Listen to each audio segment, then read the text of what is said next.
What's going on, guys? Welcome back to my channel and another episode of Weekend Watch, where I break down the top 5 movies at this past weekend's box office, but I also let you know what brand new films to expect in your local movie theater this coming weekend and also on streaming services. So no surprise, our brand new number one is indeed Avatar: The Way of Water, bringing in $134 million in its opening weekend. Now that is just domestically.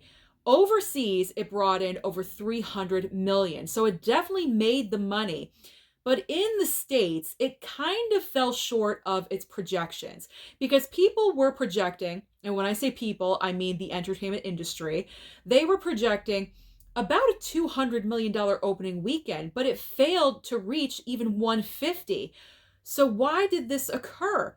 Is this an underperformance? Well, I do have a couple of theories. As you guys know, I always have theories for something, but let me know your theories down below in the comments. I'm curious. So my theory number one, obviously the runtime. Avatar: The Way of Water is over 3 hours long. When you combine the runtime of the movie with previews, which is always at least 20 minutes, you have getting to the theater, buying your tickets, buying your snacks, maybe you're going to dinner or lunch before or after, and then getting home. All of that combined, you're talking an investment of time of about 5 hours or so if you're eating before or after the movie.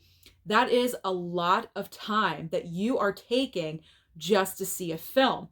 And now, not a lot of people have the luxury of this time, especially right now because it is Christmas, a week before Christmas. So people need every extra second to buy last minute gifts and to go and see their friends and their family. They don't necessarily have the time to go out and see a 3-hour film. My second theory is the way we view movies has changed drastically since the last time we had Avatar over a decade ago. And what I mean by this is streaming services. With a push of a button, we can pull up anything that we want, and it's right there in front of us in the comfort of our own home. This has become the preferred way of viewing movies. It is unfortunate, but it is what it is nowadays. When Netflix debuted, it pretty much opened the floodgates for every single other streaming service, and that is what has happened. So yes, indeed, Avatar did underperform in the opening weekend. At least I think so, but I'm not worried about it. It's definitely going to continue to make money. As I can recall, the first Avatar debuted to, I think, around the $70 million mark, and it became the highest grossing movie of all time.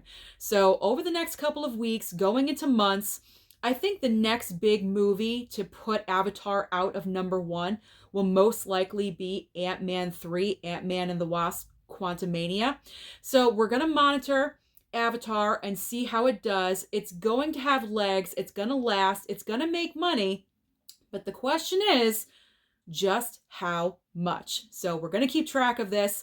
And like I said, comment down below and let me know your thoughts and your theories all about Avatar's box office debut. Did it underperform or did it not?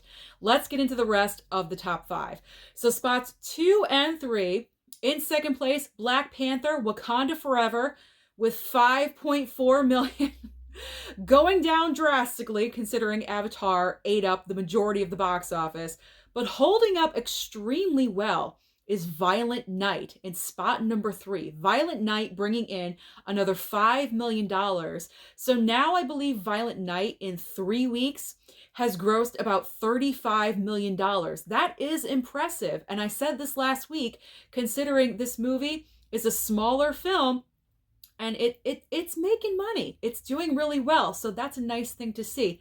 I love that movie. So go and watch it. It's a great non-traditional holiday film. In spots 4 and 5. In spot 4 is Strange World with 2.2 million. And The Menu holding into the top 5 with 1.7 million.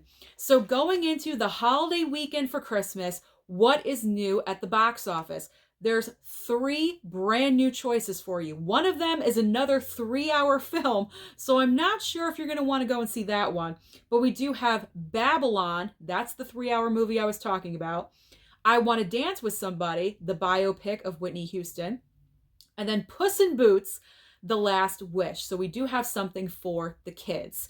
Now, this is a nice variety of brand new films coming out, but like I mentioned, they do have positives and negatives. I mean, Babylon looks kind of crazy, kind of kooky, and it is another 3-hour investment of time. I just want to warn everyone of that before you select that as your choice.